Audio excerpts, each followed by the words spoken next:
शेतकऱ्यांसाठी आजच्या सर्वात मोठ्या टॉप आणि ठळक बातम्या आपण या ठिकाणी पाहतोय. पहिलीच बातमी निघते, कांदा उत्पादक शेतकऱ्यांना मोठा दिलासा. नापेड करून खरेदीच्या हालचाली सुरू. दर वाढणार का? शेतकऱ्यांचा सुटता सवाल. पुढली मोठी बातमी निघते, सीसीआयने कापूस खरेदी बंद केल्यानंतर पांढऱ्या सोन्याला झळाळी. आणखी वाढू शकतात भाव. शेतकऱ्यांना दिलासा.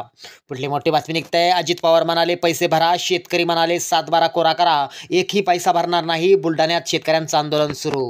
पुढली मोठी बातमी निघते, पंतप्रधान कृषी सिंचन योजनेसाठी 1,600 कोटींच्या निधीला केंद्रीय मंत्रिमंडळ बैठकीत मान्यता. शेतकऱ्यांना दिलासा. पुढली मोठी बातमी निघते, शेतीमाल विक्रीसाठी शासन प्रयत्नशील. कृषी मंत्री कोकाटे. पोखराज टप्पा 2 कार्यशाळा आढावा बैठक संपन्न. पुढली मोठी बातमी निघते, शासकीय तूर विक्री केंद्राकडे शेतकऱ्यांची पाठ. पेरा नोंदणी नसल्यामुळे तूर बाजारात विक्री. पुढली मोठी बातमी निघते, मातोश्री ग्रामसमृद्धी शेत पानदरस्ते योजना अधिक प्रभावीपणे राबवा. मंत्री भरत गोगावले यांचे आदेश.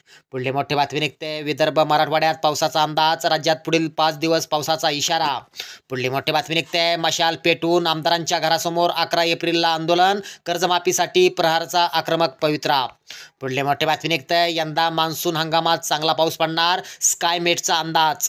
पुढली मोठी बातमी निघते, परभणी जिल्ह्यासाठी पीक कर्ज वाटपाचे हेक्टरी दर निश्चित. कपाशी, तूर, मूग, ज्वारी, ऊस, आंबा कर्ज दरात वाढ. शेतकऱ्यांना दिलासा.